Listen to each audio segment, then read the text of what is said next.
Bismillahirrahmanirrahim. Assalamualaikum warahmatullahi wabarakatuh. Saya Olivia Nubus Fatona dari Tarjamah 5A. Di sini saya akan membahas mengenai morfologi bahasa Arab. Video ini dilakukan untuk memenuhi tugas UAS mata kuliah morfologi bahasa Arab.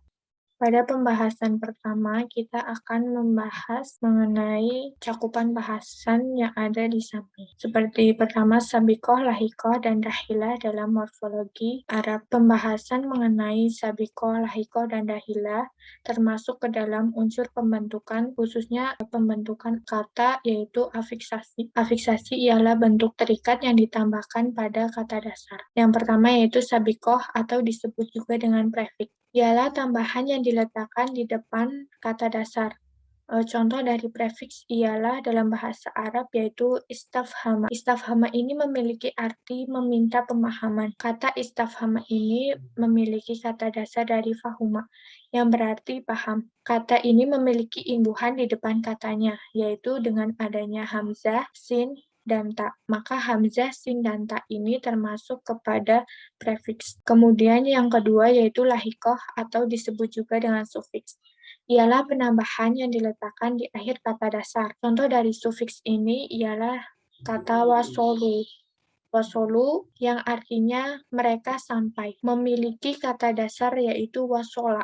Wasola ini memiliki arti sampai. Wasola yang diimbuhkan di kata akhir dengan domir orang ketiga yaitu hum, itu dengan penambahan wawu dan alif. Kemudian dahikoh atau disebut juga dengan infiks. Ialah penambahan yang diletakkan di dalam kata dasar. Contoh dari infiks ialah pada kata dasar sa'ada. Sa'ada sendiri memiliki arti yaitu menolong. Terdapat imbuhan alif setelah huruf sin. Kemudian contoh lainnya pada infiks ialah seperti imbuhan di tengah kata dasar dengan adanya tak. Maka seperti kata ibta'ada yang artinya menjauh, berasal dari kata ba'ida yang artinya jauh. Kemudian pembahasan yang kedua yaitu mengenai morfologi dihubungkan dengan segi makna dan segi makna secara leksikal dan gramatikal. Morfologi yang dihubungkan dengan segi makna termasuk ke dalam pembahasan morfosemantis.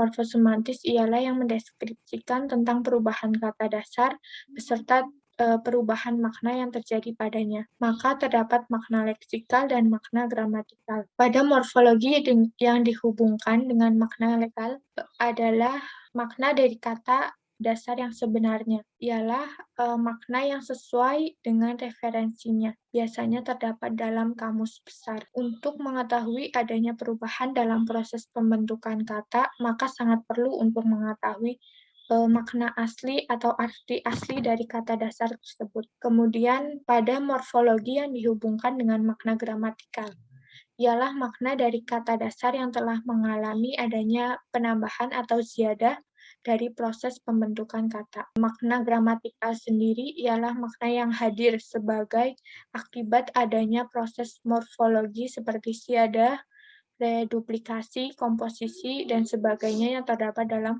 proses morfologis. Contohnya yaitu dalam bahasa Arab terdapat kata takorroba. Takorroba ini telah mengalami ziyadah, yaitu dengan adanya ta dan syiddah. Syiddah pada huruf ro-nya, sehingga memiliki makna gramatikal mendekat. Takoroba ini artinya mendekat. Nah, sedangkan takoroba ini merupakan diambil dari kata dasar koroba yang makna leksikalnya dari koroba sendiri itu artinya dekat. Kemudian yang ketiga yaitu pola-pola isim atau nomina dalam bahasa Arab. Pola nomina dalam bahasa Arab ini sangat beragam. Seperti yang saya akan berikan di sini adalah 12 pola isim atau nomina. Yang pertama yaitu nomina verba atau disebut dengan isim masdar. Ialah nomina yang diderivasikan dari bentuk dasar verba berakar 3 pola, yaitu seperti yang sering digunakan yaitu fa'ala pada kata fahuma, kemudian fa'al pada kata faroh, fa'ala seperti sarwah dan fu'ul yang seperti khuruj. Kemudian terdapat fu'ulah yaitu suhulah, itu termasuk kepada isim masdar. Kemudian yang kedua yaitu ada nomina ficis atau ini disebut juga isim marah, nomina yang menunjukkan pada kuantitas atau menyatakan perbuatan yang dilakukan satu kali. Pola yang digunakan pada nomina ficis ini adalah fa'al atau ta'fil pada verba berakar 3 atau sulasi, kemudian fi'lan pada verba berakar 4 yaitu rubai, dan dengan menambahkan adanya sufiks tamarbuto pada akhir katanya. Seperti contohnya yaitu syurbah yang artinya sekali minum. Kemudian yang ketiga yaitu nomina specie atau isim nau, ialah nomina yang menyatakan cara melakukan sesuatu. Pola yang digunakan ialah dengan wazan fi'lah, misalnya al-kitbah, cara menulis. Kemudian yang keempat yaitu ada nomina loci et temporaris atau isim makan wa isim zaman. Isim makan yaitu yang menunjukkan pada, yang menyatakan pada tempat, dan isim zaman yaitu pada menunjukkan kepada keterangan waktu. Pola yang digunakan di sini adalah maf'al dan maf'il. Seperti keterangan tempat yaitu masjid, tempat beribadah. Kemudian yang kelima yaitu nomina instrumental atau isim alah, yaitu nomina atau isim yang menyatakan pada alat yang digunakan untuk melakukan sesuatu. Seperti contohnya yaitu dengan wazan atau pola mif'al atau mif'alah, contohnya itu miberod yang artinya arsip. Kemudian yaitu yang keenam partisipal aktif atau disebut dengan isim fa'il, dan partisipal pasif yaitu isim maf'ul, yaitu salah satu pola yang digunakan untuk partisipal aktif yaitu fa'il, seperti katibu yang artinya penulis, katibun yang artinya penulis, dan partisipal pasif yaitu isim maf'ul, seperti contohnya majhud. Kemudian yang ketujuh yaitu nomina unitatis atau isim wahdah. Isim wahdah ialah nomina yang menandakan satu buah dari sebuah jenis benda atau satu bagian dari keseluruhan yang terdiri dari beberapa bagian yang serupa. Nomina ini dibentuk sama seperti nomina ficis dengan menambahkan sufiks tamarbutoh. Kemudian yang kedelapan yaitu nomina abundatie vel multitudinis, yaitu isim kasroh, yaitu isim yang menandakan tentang objek yang ditandai dengan bentuk nomina yang membentuk dalam jumlah besar. Kemudian yang ke-9 yaitu nomina fasis atau isim wi'a, ialah nomina yang menyatakan sebuah wadah yang berisi sesuatu. Misalnya contohnya yaitu halab. Halab kan susu, hulbun itu susu. Wadah dari susu itu dapat menjadi mihlab, yaitu ember susu. Mihlab sendiri yang berarti ember susu. Kemudian yang ke-10 yaitu nomina atau adjektiva relatif atau dalam bahasa Arab disebut dengan isim mansub. Isim mansub ini dibentuk dengan menambahkan sufiks dia pada kata yang diderivasi dan menyatakan bahwa seseorang atau sesuatu termasuk atau hubungan dengan atau yang memiliki hubungan dengan itu atau berkenaan dengan asal-usul. Yang ke-11 yaitu nomina abstrak atau sifat, yaitu isim kaifiyah, yaitu bentuk feminim adjektiva relatif dalam bahasa Arab, merupakan nomina yang menggambarkan ide abstrak dari sesuatu. Kemudian yang terakhir yaitu nomina diminutif,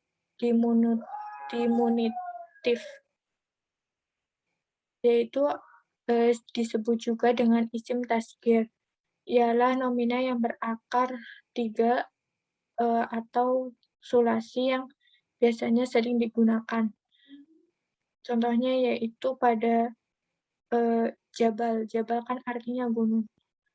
Nah, jika katanya mengikuti pola fu'ail, maka menjadi jubail yang berarti bukit, yang menunjukkan pada ukuran suatu bentuk. Kemudian pembahasan yang keempat yaitu infleksi dan derivasi dalam bahasa Arab. Infleksi disebut juga dengan tasrif lughawi, sedangkan derivasi disebut juga dengan tasrif istilahi. Tasrif istilahi atau derivasi dalam bahasa Arab ialah merubah kalimat kepada kalimat yang lain dengan acuannya yaitu sigoh. Sigoh sendiri yaitu suatu bentuk kalimat yang dilihat dari segi arti yang terkandung di dalamnya. Macam-macam sigoh yaitu seperti fi'il madi, yaitu yang artinya kata kerja lampau, fi'il mudhore, kata kerja saat ini atau nanti, masdar, nama perbuatan, isim fa'il yaitu pelaku perbuatan, sifat musyabahah ini nama sekaligus sifat bagi pelaku perbuatan tersebut. Kemudian isim maf'ul yaitu nama penderita atau objek perbuatan,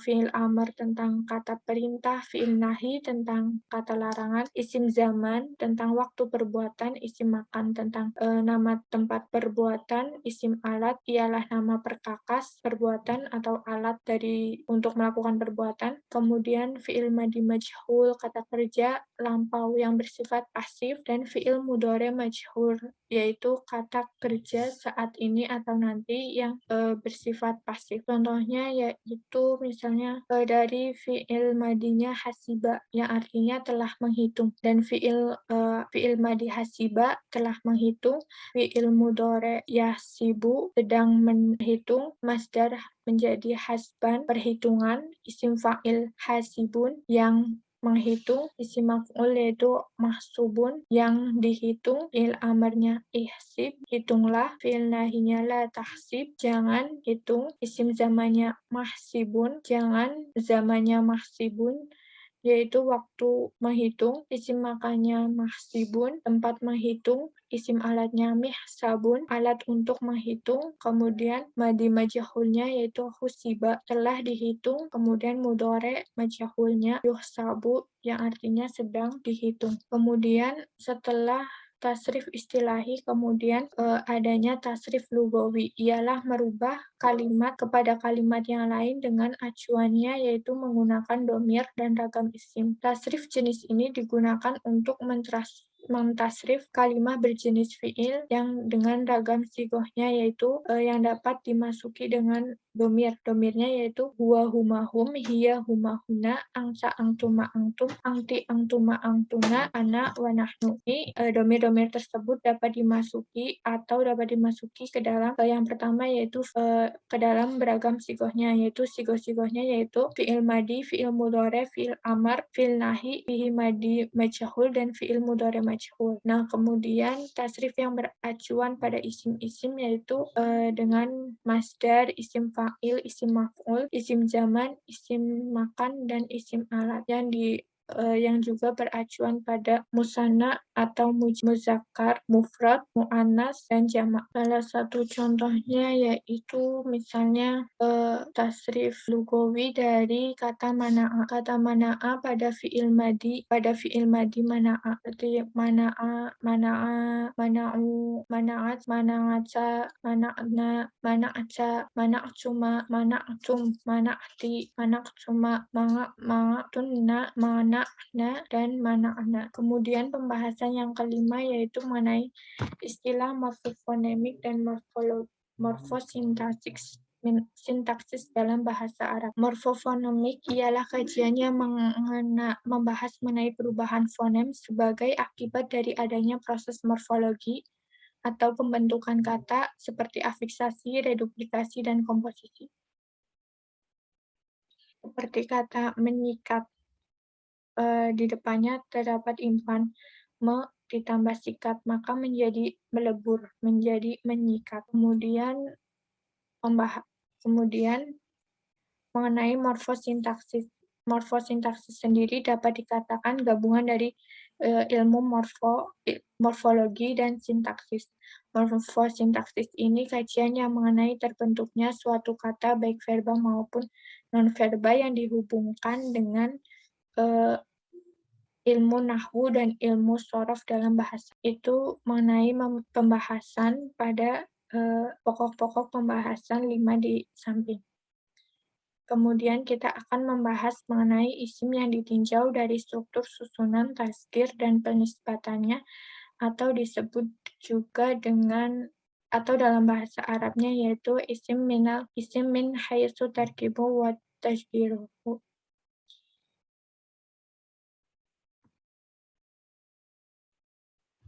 Nomina yang pertama yaitu pembahasan mengenai nomina berdasarkan struktur susunannya, yaitu isim min haitsu tarkib.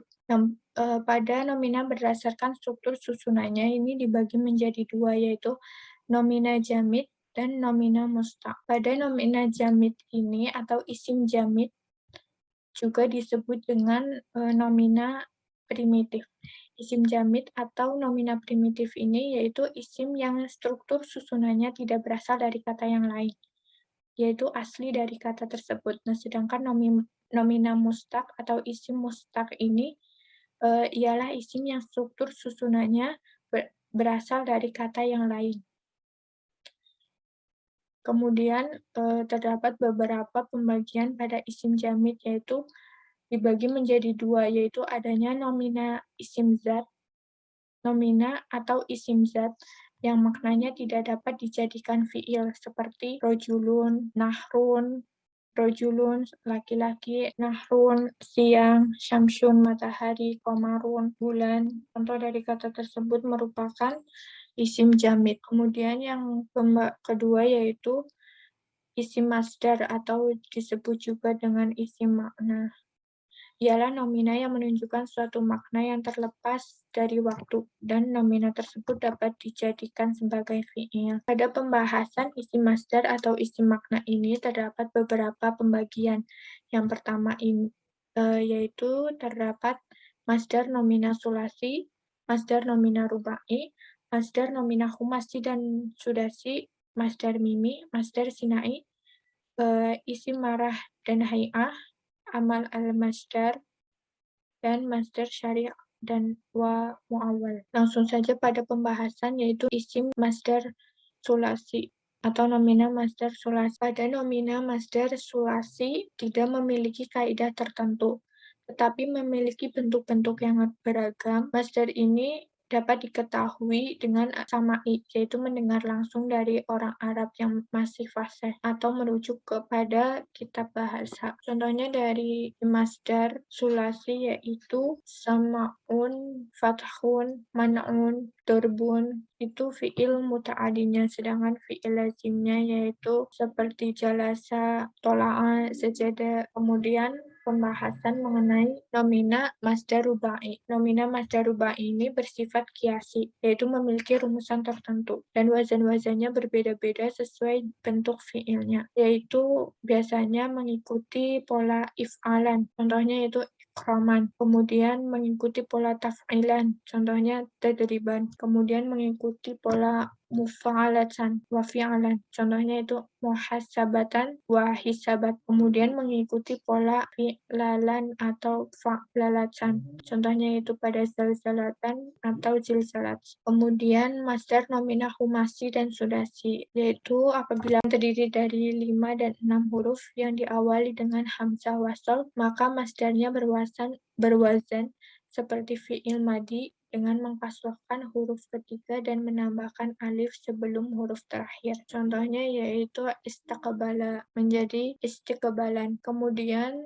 masdar mimi. Masdar mimi ini diawali dengan adanya mim tambahan. Masdar mimi dibentuk dari fi'il 3 huruf dengan wazan maf'alun. Nah, kecuali jika fi'il awalnya huruf ilat, maka dibentuk dengan wazan maf'ilun. Kemudian masdar sinai, yaitu masdar yang diakhiri dengan ya nisbah. Masdar sinai ini diberi ya nasab setelahnya tak tanis untuk menunjukkan makna dari masdar. Seperti contohnya yaitu insaniyatun, kemanusiaan, kuriyatun, kemerdekaan. Kemudian waton niyatun, ya artinya kebangsaan. Kemudian masdar maroh hay'ah, ialah masdar yang menunjukkan pada kuantitas perbuatan. Ism maroh adalah masdar yang menunjukkan kepada kejadian sesuatu sekali. Isim maroh ini biasanya berwazan fa'latan apabila terdiri dari sulasi. 3 huruf dan berwazan masdar dengan menambahkan tak pada akhirnya apabila lebih dari 3 huruf. Kemudian amal masdar, yaitu masdar bisa beramal seperti amal fiilnya, yaitu merofakkan fa'il atau menasobkan maf'ul bih. Masdar ini bisa beramal seperti fiil jika menempati dua ketentuan, yaitu menggantikan fiil dan yang kedua yaitu bisa disiratkan oleh an fiil atau ma fiil. Kemudian masdar syarih muawwal ialah terkadang dalam suatu kalimat masdar disebutkan dengan lafaznya ketika dalam suatu kalimat sebagaimana dalam contoh-contoh yang telah dicontohkan pada kalimat sebelumnya. Nah, hal itu dinamakan masdar syarih. Nah, terkadang juga tidak disebutkan dengan lafaznya, tetapi bisa dipahami dari susunan kalimatnya, maka itu disebut masdar muawwal. Yang kedua yaitu setelah isim jamid, yaitu isim mustaq atau nomina mustaq. Ialah nomina yang susunannya dibuat atau berasal dari kata yang lain. Pada nomina mustaq ini terdapat 7 pembagian, yaitu nomina fa'il, nomina maf'ul, sifat al-musyabahah, nomina tafdil atau isim tafdil, kelima yaitu isim zaman, isim makan, dan isim alat. Yang pertama yaitu isim fa'il, ialah kata bentukan yang berasal dari suatu fi'il atau masdar untuk menunjukkan kepada makna pelaku perbuatan atau peristiwa. Boleh berasal dari fi'il muta'adi dan boleh juga berasal dari fi'il lazim. Pada yang terdiri dari 3 huruf yaitu sulasi memiliki wazan yaitu fa'ilun seperti rokibun, romin, masin. Nah, selain dari sulasi atau lebih dari sulasi yaitu dengan merubah huruf mudoro'ahnya menjadi mim berdomah disertai dengan mengkasrohkan huruf yang sebelum terakhir. Contohnya yaitu muslimun, mukhtarun, muqaddadin. Kemudian yaitu maf'ul. Maf'ul ialah isim yang dipungut dari fi'il majhul guna menunjukkan untuk sesuatu yang menimpa padanya perbuatan. Biasanya maf'ul ini mengikuti pola maf'ulun. Kemudian yang ketiga yaitu sifat al-musyabahah. Sifat musyabahah merupakan kata bentukan yang berasal dari masdar atau fi'il lazim grup sulasi mujarrad yang menunjukkan pada makna kepemilikan atau pemilik pada suatu perbuatan, sifat, karakter yang tidak berulang-ulang. Contohnya yaitu dengan wazan fa'lun, yaitu so'bun, wazan fi'lun, milhun, wazan fu'lun, yaitu ada khurun, khulwun, dan contoh lagi yaitu fa'alun, yaitu hasanun. Kemudian isim tafdil ialah kata bentukan untuk menyatakan perbandingan dua hal atau sesuatu yang bersekutu dalam sifat tertentu, yang mana salah satunya itu lebih unggul. Pada isim tafdil ini contohnya yaitu pada wazan af'alu terdapat arhamu, aqallu, ahwafu, dan akhsya. Kemudian alat untuk melakukan suatu perbuatan. Kemudian pembahasan selanjutnya ialah mengenai nomina berdasarkan bentuknya. Nomina berdasarkan bentuknya ini dibagi menjadi dua, yaitu nomina tazkir, isim tazkir, dan isim nisbah. Isim tazkir ialah isim yang menunjukkan pada atau bermaksud pada hinaan, wujud kecil, takrib zaman dan makan, dan isim tadlil. Biasanya isim tazkir ini mengikuti pola fu'ail. Contohnya itu isim yang menunjukkan atau bertujuan pada hinaan, yaitu seperti katibun. Katibun artinya penulis. Mengikuti pola fu'ail menjadi kuatib, yang artinya penulis kecil. Dalam hal ini penulis ialah penulis yang amatir. Kemudian yang menunjukkan pada wujud kecil ialah seperti jabal. Jabal artinya gunung.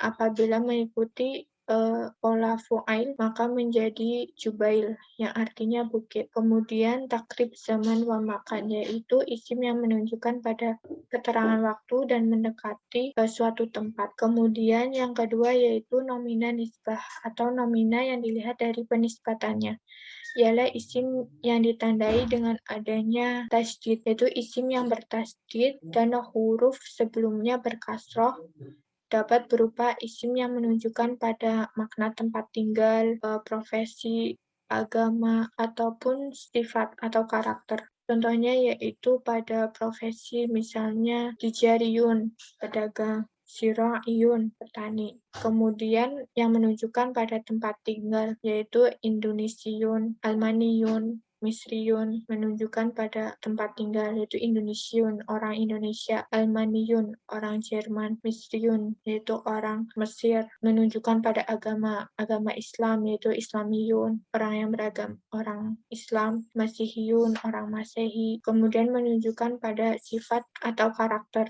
yaitu misalnya Zahabiyun, keemasan. Demikianlah pembahasannya dapat saya sampaikan. Mohon maaf apabila banyak kekurangan dan kekeliruan dalam saya menyampaikan. Terima kasih. Wassalamualaikum warahmatullahi wabarakatuh.